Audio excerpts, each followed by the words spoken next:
चिकमगलुरु में आपका स्वागत है।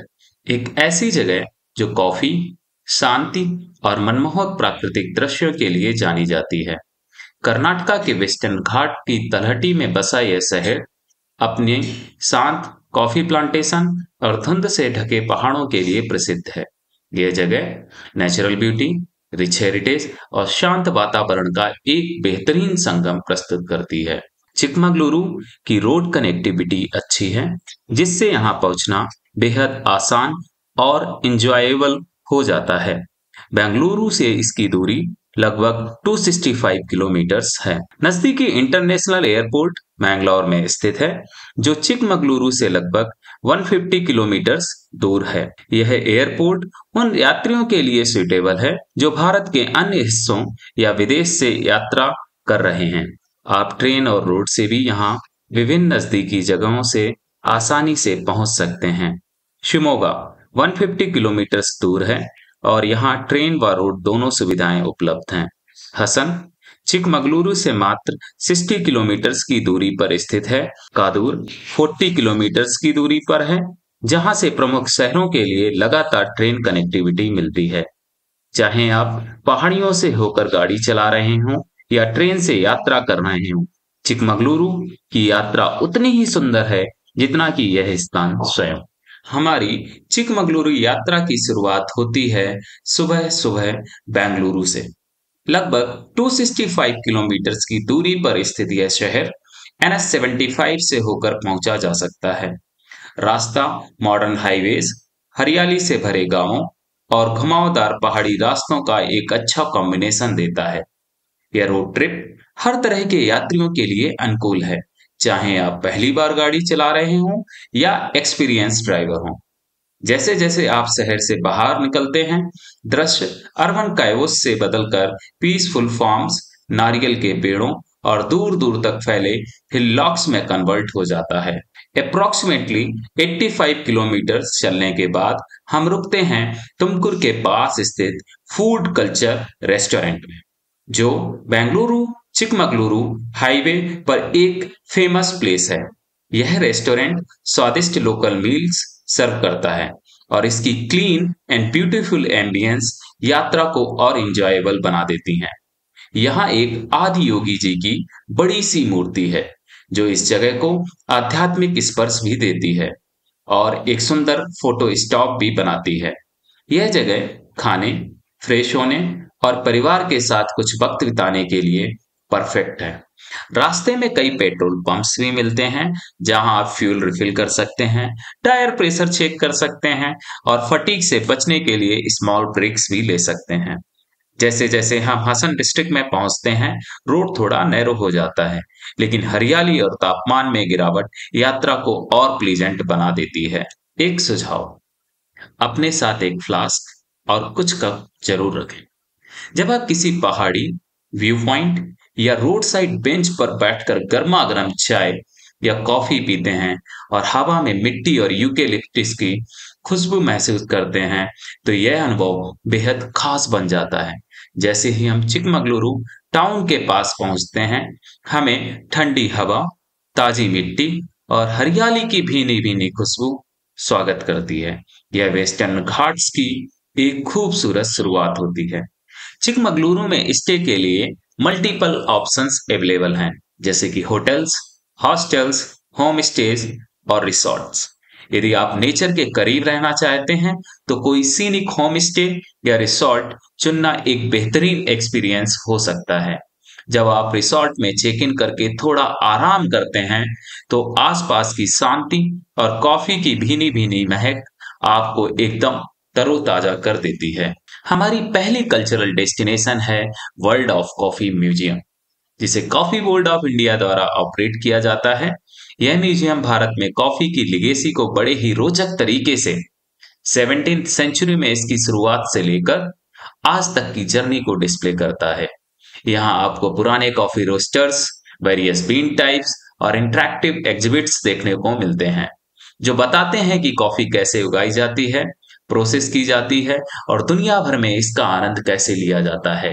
यह केवल नॉलेज एनहेंसमेंट नहीं है, बल्कि एरोमेटिक एक्सपीरियंस भी है, जो आपकी सेंसेस को जागृत कर देता है। इसके बाद हम सिरी कॉफी की ओर बढ़ते हैं। एक खूबसूरत हिलसाइड कैफे जो घने कॉफी प्लांटेशंस के बीच बसा है। यहाँ पहुंचने का सफर जितना सुंदर है, यहाँ की एम्बियंस उतनी ही वार्म और पीसफुल है। इस कैफे की खास बात है इसके एंट्रेंस पर बनी एक सुंदर महिला की मूर्ति, जो रूरल कर्नाटका की ग्रेस और स्ट्रेंथ को दर्शाती है। यह कैफे ना सिर्फ एक कॉफी स्टॉप है, बल्कि यह एक अनुभव है जहां पर आप ऑथेंटिक चिकमगलुरु फिल्टर कॉफी का आनंद ले सकते हैं, जो लोकली सोर्स्ड बीन्स से तैयार होती है। इसके साथ आप लोकल स्नैक्स जैसे अक्की रोटी, बनाना चिप्स या मधुर वड़ा भी ट्राई कर सकते हैं। कैफे का आउटडोर सेटअप इतना शांत और मनभावन है कि आप यहां बैठकर बस नेचर को निहारते रहना चाहेंगे। यह जगह इस बात का प्रतीक है कि कैसे Chikkamagaluru slow living, soulful landscapes और एरोमेटिक इंटेलिजेंस का संगम है। जैसे ही वेस्टर्न घाट्स के पीछे सनसेट होता है, दिन भर की यात्रा आपके मन में बसी रह जाती है। पीसफुल ड्राइव, लोकल खाने की वार्मथ और फ्रेशली ब्रूड कॉफी की खुशबू। डे वन यहीं समाप्त होता है। कल सुबह हम निकलेंगे कुछ और पहाड़ों और झरनों की खोज में, जो चिकमगलुरु को ट्रूली अनफॉरगेटेबल बनाते हैं। डे टू, सुबह की शुरुआत चिकमगलुरु की ठंडी और ताजगी भरी हवा के साथ होती है। आज का दिन पूरी तरह नेचर के बीच बिताने वाला है। सबसे पहला स्टॉप है बाबा बुढ़ानगिरी, वेस्टर्न घाट्स की गोद में बसा एक पवित्र पहाड़ी क्षेत्र जो अपने मनोरम दृश्यों और आध्यात्मिक महत्व के लिए जाना जाता है। जैसे जैसे हम ऊंचाई की ओर बढ़ते हैं, हर मोड़ पर घाटियां, रोलिंग कॉफी स्टेट्स और ब्लू स्काई हमारे सामने खुलता है। यहाँ की सबसे खास बात यह है कि 17th सेंचुरी में सूफी सेंट बाबा बुढ़ान ने यमन से 7 कॉफी बीन्स भारत में लाकर यहीं रोपे थे, और यहीं से भारत में कॉफी कल्चर की शुरुआत हुई। रास्ते में गांव के लोग अपने पशुओं के साथ दिखाई देते हैं, जो इस जगह की सादगी और प्राकृतिक जीवन शैली को दर्शाते हैं। बाबा बुढ़ानगिरी हिल पर एक छोटा वाटरफॉल है, जहां लोकल्स और विजिटर्स दोनों आराम से समय बिताते हैं। वहीं पास में कुछ स्टोन स्टेयर्स एक पवित्र गुफा तक ले जाती हैं, जिसे बाबा बुढ़ानगिरी श्राइन कहा जाता है। यह जगह हिंदू और मुस्लिम दोनों समुदायों के लिए समान रूप से पूजनीय है, और यहाँ की शांति एक अलग ही अनुभव देती है। आगे बढ़ते हुए हम कुछ लोकल वेंडर्स से मिलते हैं, जो हर्बल मेडिसिन और स्थानीय उपचार बेचते हैं। जैसे जैसे हवा तेज होती है, हमें एहसास होता है कि मुल्लानगिरी की ओर की यात्रा और भी रोमांचक होने वाली है। वन इम्पॉर्टेंट इंफॉर्मेशन, मुल्लानगिरी पहुंचने से पहले फॉरेस्ट एंट्री चेक पॉइंट पर 50 रुपीज पर व्हीकल का टैक्स देना होता है। यहाँ की ड्राइव बेहद शानदार होती है। सड़कें हरे भरे जंगलों के बीच से जाती हैं और बीच बीच में घाटियों के दृश्य मिलते हैं। पार्किंग एरिया तक वाहन जा सकते हैं, जहां टी, कॉफी, मैगी, रेनकोट्स और रिफ्रेशमेंट मिलते हैं। यहाँ से आप चाहे तो पैदल चल सकते हैं या फिर जीप राइड ले सकते हैं, जिसका चार्ज है 30 rupees per person. Travel tip, open jeep को ऑप्ट करें, इससे यात्रा और भी रोमांचक और इमर्सिव बनती है। जीप आपको उस स्थान तक ले जाती है जहां से मुल्लानगिरी की फाइनल चढ़ाई शुरू होती है। यह लगभग 500 स्टेयर्स का सफर है, जो धीरे धीरे बादलों के बीच से होकर आपको कर्नाटका के सबसे ऊंचे पीक तक ले जाता है। हाइट पर टेम्परेचर काफी डाउन हो जाता है और विंड स्पीड भी तेज होती है, जिससे यह अनुभव और भी रोमांचकारी बन जाता है। सीढ़ियां चौड़ी और स्थिर हैं, और यदि आप सामान्य स्वास्थ्य में हैं तो यह चढ़ाई सरल है। हालांकि यदि आपके साथ कोई एजेड व्यक्ति है तो उनकी सुविधा के अनुसार ही ट्रैकिंग का डिसीजन लें। मुल्लानगिरी पीक पर एक मंदिर है जो सेज मुल्लप्पा स्वामी को समर्पित है।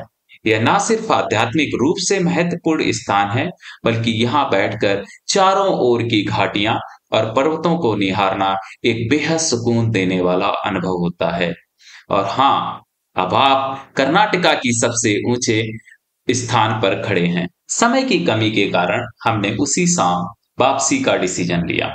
लेकिन यदि आपके पास समय हो तो यहीं पास में रुककर जंगल की हवा और इवनिंग का शांत माहौल भी जरूर महसूस करें। जब हम रात में जंगल के शांत रास्तों से होकर लौट रहे थे, ऐसा लगा जैसे नेचर हमें अपने ही अंदाज में गुड नाइट कह रही हो। और भले ही हमारी चिकमगलुरु यात्रा यहीं समाप्त हो रही है, लेकिन इसका एक्सपीरियंस हमारे साथ हमेशा रहेगा। Like water on skin, like wind in your hair, या कोई कहानी जिसे हम बार बार सुनना चाहें। अगली मुलाकात तक stay curious, stay kind and keep chasing the white.